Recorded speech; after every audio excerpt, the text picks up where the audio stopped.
Muy buenos días, soy Celeste Jiménez y hoy les traigo un tema que es de toda actualidad y que debiera empezar a preocuparnos en el año 2023, como es el tema de la criminología verde, el Green Criminology, y su relación de esta Green Criminology con la violencia contra animales. ¿Cómo llegué a conocer este tema? Es porque tomé un curso en la Universidad Autónoma de Barcelona, Universitat de Barcelona, este año, dirigido por la doctora Núria Queirol, especialista en estas materias. Ella otorga también, trabaja en un máster en criminología en esa universidad, y elaboraron un curso precisamente enfocado a la violencia contra los animales. Si bien es cierto, habíamos muy pocos alumnos de Latinoamérica, fui de las que eran abogados y pude quizá darle una vuelta distinta, incluso dentro de las aportaciones en clase, a cómo debiéramos los países latinoamericanos cambiar nuestra legislación y no ser solamente nosotros gente que intenta aportar en academia, sino también constructores de propuestas legislativas hacia este rumbo, como les digo, del Green Criminology. Paso a compartirles pantalla para dar inicio a la presentación.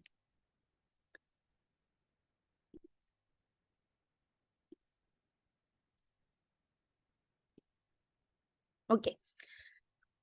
Bueno, lo primero es el título de la presentación, es El delito de maltrato animal en Chile, análisis y propuestas para un avance efectivo a la luz de la Green Criminology, esta criminología verde. Eh, Importante entender qué es el Green Criminology, criminología verde, y que hay bibliografía de este tema que en Chile es muy poco tratado, muy poco conocido también por la gran mayoría de los académicos y académicas. Destacar en Chile que la verdad es que la academia es bastante pobre, por decirlo en términos no despectivos, pero sí realistas, en el trabajo ecológico.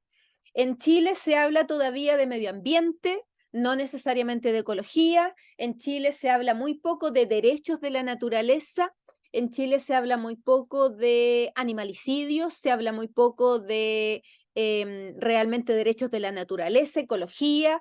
Esos conceptos, la última vez que los vimos surgir en Chile fue en el proceso constituyente, en el primer proceso constituyente, en que se incorporaba un título sobre los derechos de la naturaleza que pudo haber abierto puertas para en Chile instalar un estudio de la criminología verde. El término criminología verde, trabajado ya vastamente en la academia, aquí, bueno, les puedo mostrar, aquí tengo algunos libros que después les puedo dejar la bibliografía, uno que es Introducción a la Criminología Verde, de Hannek Moll, David Rodríguez Goyes, Nigel Sot, Avi Brisman, como editores, de editorial Temis, uno entre tantos que hay a nivel internacional sobre criminología verde. En Chile no se han editado prácticamente libros de este tema. Tampoco en Chile, honestamente, se habla de ecocidio, que es otro tema que lo voy a separar aquí para que no nos confundamos, pero partamos hablando de criminología verde. Fue utilizado por primera vez oficialmente, digamos, más allá de coloquios, conversaciones, bueno, todo este raciocinio que hace uno en la academia muchas veces, o en conversaciones con personas que manejan la praxis sobre todo. Muchos de estos términos parten desde una necesidad de la praxis, ¿ya?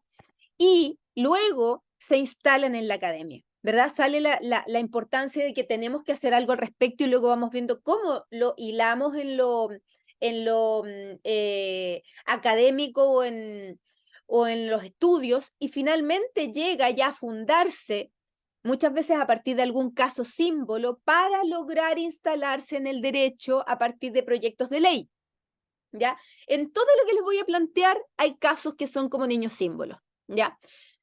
En el curso que les mencionaba se estudiaron muchos casos en particular, que por la brevísimo tiempo que tenemos para exponer no se los puedo compartir, pero en cada tema que les voy, desde esta selección que hice de los que tratamos en aquel curso, había casos reales. Esto no era teorización, no era mirada solamente desde lo académico. El término criminología verde fue utilizado por primera vez por Lynch en 1990 en un ensayo titulado The Greening of Criminology, que en español se llama El enverdecimiento de la criminología. En esa misma época, año 84, un chileno, don Godofredo Stutzin, estaba hablando ya de los derechos de la naturaleza, right of nature, ¿ya? Y también en relación no directamente con la academia en Chile, sino que él lo relacionaba mucho con la academia en otros países del mundo. En Europa, en Estados Unidos, en Canadá, etcétera, hay más desarrollo de estos puntos.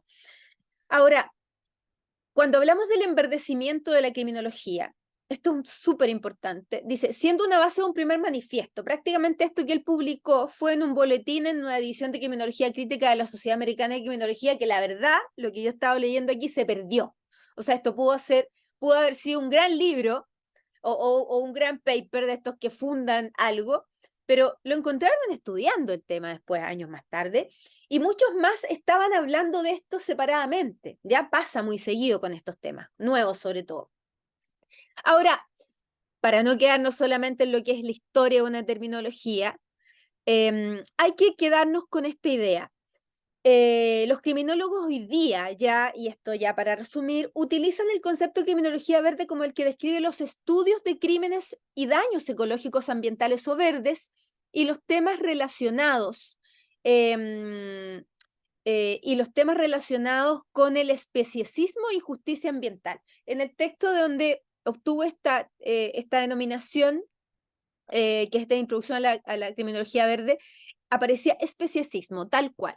No aparecía especismo, y es importante ahí hacer alguna determinación distinta, porque estamos hablando de términos que se van a utilizar en materia criminal, ¿ya?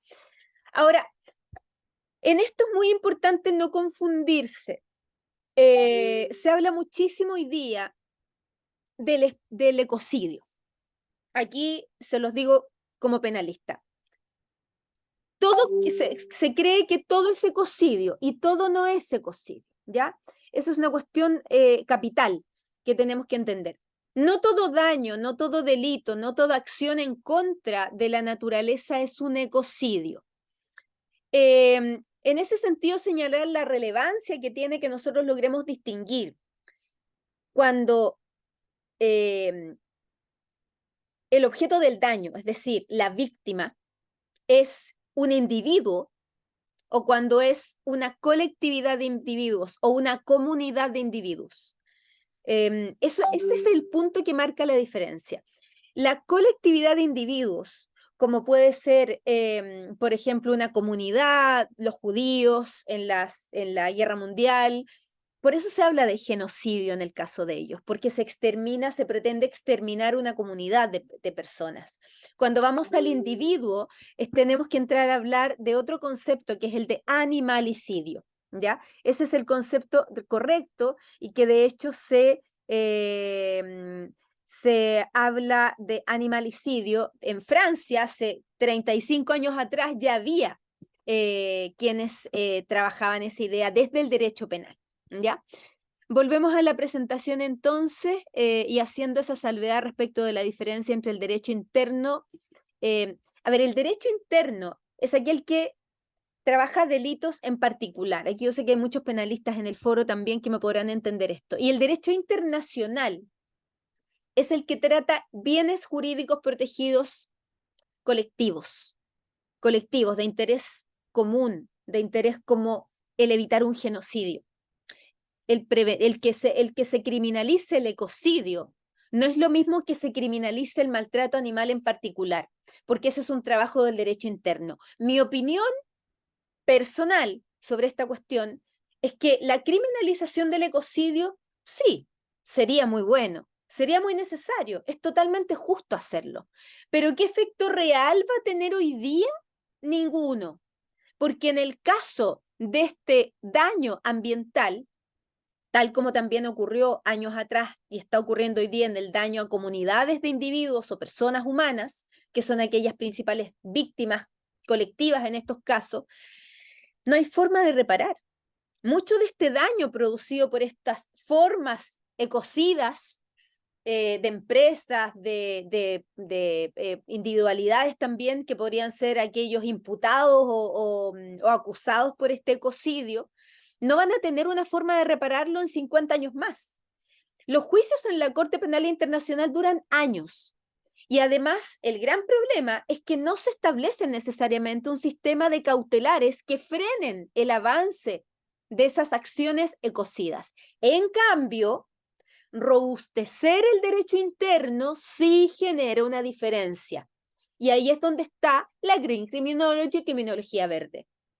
O sea, entendamos que también puede caber en la Green Criminology el ecocidio, pero si pensamos que es lo criminológicamente mejor y más urgente de tratar, es precisamente esto que estamos viendo en esta clase, que es lo que les voy a pasar a explicar a continuación, y básicamente son esos hitos de los que habla este concepto de criminología verde. Tenemos que entender que en Green Criminology tenemos una construcción de víctimas y categorías del daño distinta, ¿verdad? La gran lucha de la criminología verde ha sido decir, perdón, perdón, el único dañado, el único víctima acá no es el hombre, ni la mujer, ni los seres humanos, ¿verdad?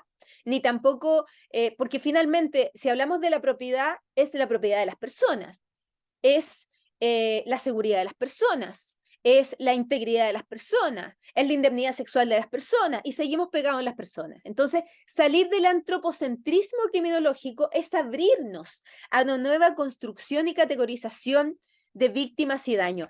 Tania Wyatt habla de este tema y lo plantea en algunos términos como, a ver, primero, la cuestión de los no humanos como víctimas. ¿Qué se trata esto? ¿Son también víctimas?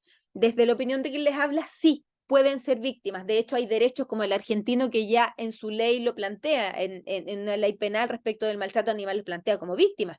Tenemos montones de fallos en varios países, en Chile también, algunos que ya señalan al animal como víctima. Y así se ha ido robusteciendo esta categorización de víctimas más allá del ser humano. En Estados Unidos, las unidades de víctimas ya no solamente atienden a personas humanas, sino también a animales no humanos. En Argentina también se han ampliado, lo vamos a ver más adelante, medidas cautelares a los animales cuyos tutores están siendo afectados por violencia doméstica, por ejemplo. Ahora viene, primero decimos, ok, ¿estamos de acuerdo? Sí, estamos de acuerdo que pueden ser víctimas, pero ahora viene otra cuestión que también es capital, que es la pregunta, ¿es posible una nueva jerarquización de las víctimas? Y esto ya se pone un poco más feo, ¿verdad? Más complejo. Jerarquizar. ¿Vamos a hablar de jerarquizar acá? ¿O vamos a hablar simplemente de víctimas? Y empieza una discusión un poco más profunda, que es de los bienes jurídicos protegidos y cuáles bienes jurídicos están unos por sobre otros. ¿Qué injerencia tiene eso en criminología y en la construcción de los delitos? Es el establecimiento de estados de necesidad justificantes, de eventuales justificaciones penales, de decir yo puedo talar un bosque para evitar otro daño, ¿verdad? Entonces, cuando nosotros establecemos que la víctima solo es el ser humano y no es el bosque, por ejemplo, y no son los animales que viven en el bosque, ahí se genera un desorden. La jerarquización de víctimas debe ser una discusión de política criminal en los congresos nacionales, en las políticas públicas. Y hoy día en Chile esa discusión no se está dando. Se está dando solamente una discusión para una nueva construcción que ya se logró de delito medioambiental en base al medio ambiente, siempre manteniendo al antropocentrismo como eje orientador de esa construcción penal. Ahora, ¿hacia dónde va la justicia en su relación con la ecología? Es una muy buena pregunta que pudo también haber cambiado con una nueva constitución. Y claro, ¿qué es la ecología? Es la primera que nos podríamos preguntar. ¿Y cómo es que la ecología y los derechos de la naturaleza, que es una nueva construcción de sujetos, ¿ya? Que nos hacen pensar cuando hablamos del paradigma ecológico, hablamos de un equilibrio en el ecosistema, en que salimos del antropocentrismo y entramos al ecocentrismo, en que todos y cada uno de los elementos de la naturaleza son igualmente válidos, importantes y relevantes. Y es así como tenemos países donde se establecen derechos para el río, se establece en España derechos como sujeto de derecho el Mar Menor, ya lo es. Y ahí viene mi pregunta. Tenemos derechos para el Mar Menor, ¿y qué sucede con las criaturas que viven dentro del Mar Menor? Ellos debieran tener su propio estándar de derecho, su propia categoría jurídica. Y entramos entonces a una nueva era hoy día, de una relación de justicia ecológica, de la que en Chile al menos no se había hablado antes. ¿Cuál es la aplicación de la criminología verde a la violencia contra animales? Aquí ya entramos en los últimos ejes de esta presentación. Después, bueno, van a poder leer un desarrollo un poco más amplio de esto. A ver, tiene 4 grandes ejes o temas que yo los logré resumir para presentarlos a ustedes, porque la verdad es que en el curso que les mencionaba abordamos bastantes más cuestiones que solamente esto. La primera es la relación de la persona imputada o el criminal o la persona acusada, esta persona que es el sujeto que comete el delito, el autor, el actor penal, con distintos tipos penales. Y aquí vamos a la violencia doméstica o intrafamiliar.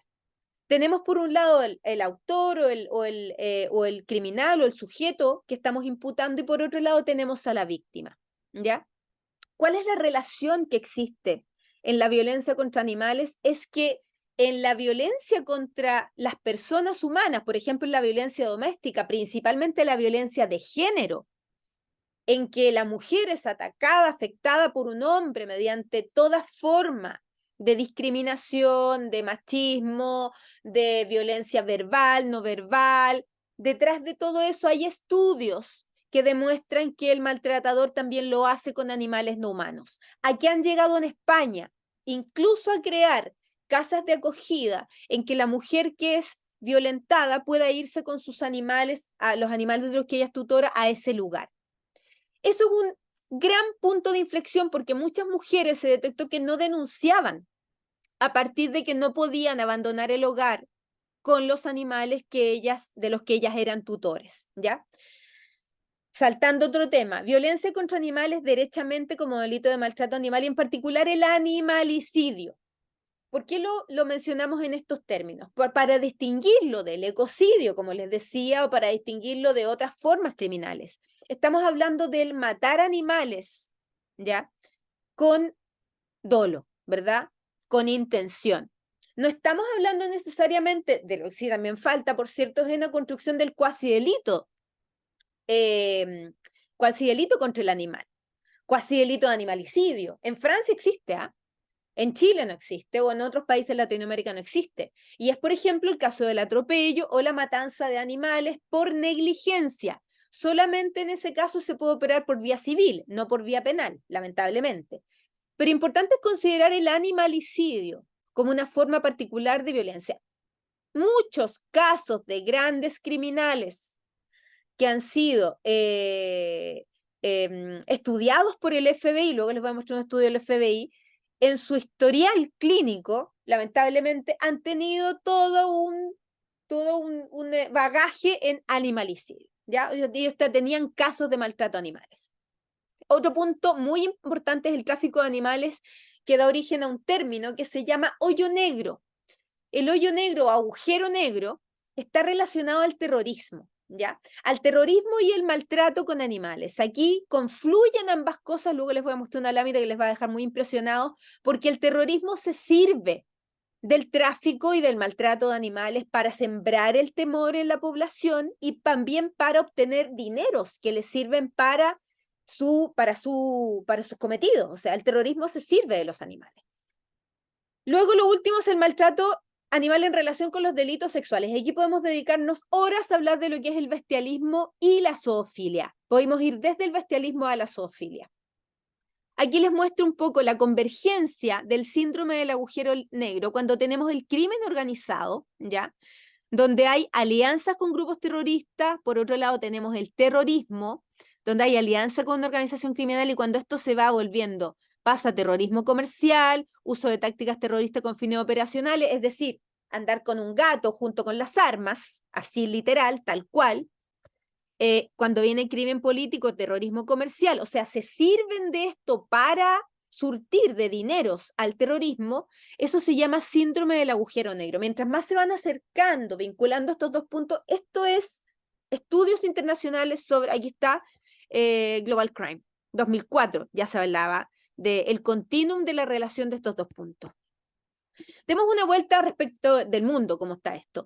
En África, por ejemplo, el tráfico y el terrorismo son cosas de todos los días y está siendo abordado desde Europa, principalmente hacia África. En Asia existe mucho la cuestión del animalicidio, pero está siendo abordado ya por políticas públicas. En Estados Unidos, el FBI, se los voy a mostrar de inmediato, incorpora en sus protocolos y boletines el maltrato con los animales relacionado sobre todo con violencia doméstica. Y en Latinoamérica, lamentablemente, no tenemos políticas verdaderas y y bien pensadas realmente de implementación. Les quiero compartir un poco esto. Miren, esto es un informe del FBI sobre violencia hacia los animales, periodo 2017, primera edición. Empezaron a estudiar aquello, ¿ya? Justificaron el tema de los maltrato contra animales como algo que se relacionaba con la comisión de otros crímenes. El FBI, el maltrato animal, y aquí está Nuria Quirón, mi profesora, brillante ella, también tomó un libro respecto de estos temas, y se modificó la base de incidentes del FBI desde 2016. Entonces, por eso les insisto que es un tema que lamentablemente en países latinoamericanos todavía no se estudia adecuadamente. El FBI, el maltrato de animales. Aquí está la definición del FBI del maltrato animal, realizado intencionalmente, sabiendo, imprudentemente o imprudentemente, y ahí ya se amplía a la comisión por negligencia.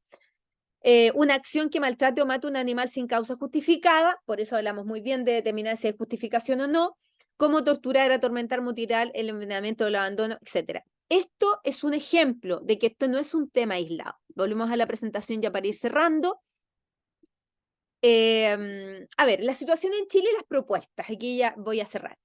Política criminal desde el maltrato animal hacia la relación con otros delitos, un replanteamiento del concurso de tipos penales. Aquí tenemos un problema en Chile porque, por ejemplo, cuando nos encontramos con el uso de animales en delitos sexuales, simplemente el animal pasa a segundo plano. Es decir, el fiscal se preocupa de sancionar el delito sexual contra la persona humana y el uso del animal queda impune, se sanciona como medio o simplemente ni siquiera se investiga. Y eso debiera ser investigado como un delito de maltrato animal aparte, incluso con mayores penas porque hay otro sujeto que está siendo dañado por este delito, ¿verdad? Y ahí esto se trabaja desde la separación de tipos penales. En la ley se modifica y se dice, estos delitos se van a tener que sancionar independientemente, más allá de que uno sea medio para cometer el otro. Otro punto importante es la creación, bueno, aquí para qué hablar de la creación de tipos penales de bestialismo y zoofilia, que es una de las propuestas que también hacía el FBI. La creación de un sistema de agravantes especiales para el delito de maltrato animal en el mismo tipo penal. Lo otro que también es muy importante es la violencia doméstica que ya les comentaba y que no pasa solamente por la creación de tipos penales, sino también por la creación de medidas cautelares o incorporar a los animales como víctimas en los protocolos y medidas de protección, como por ejemplo se hizo en España con las casas de acogida. Hay una URAVIT, Unidad de Atención a Víctimas de la Fiscalía, que no tiene un trabajo en esta materia y tenemos reunión pendiente con el fiscal nacional para poder tratar esta cuestión. Y el abordaje serio del tráfico de animales y la vinculación con el terrorismo. Esta cuestión es relevante por lo que les decía. El agujero negro significa que se alimenta el terrorismo de este tráfico con animales. Finalmente, entender que el bien jurídico protegido ha cambiado. Y no ha cambiado porque los animales estén más visibles o haya más medios de comunicación viendo este tema. Ha cambiado porque el derecho tiene que ser reflejo de lo que a personas humanas y no humanas les afecta y les interesa. Y eso debería agrandarse desde el marco de derechos de la naturaleza, reconocer nuevos elementos de la naturaleza, nuevos sujetos dentro de la naturaleza y, por tanto, criminalizar todo aquello que afecte a alguien que sea parte del mundo vivo.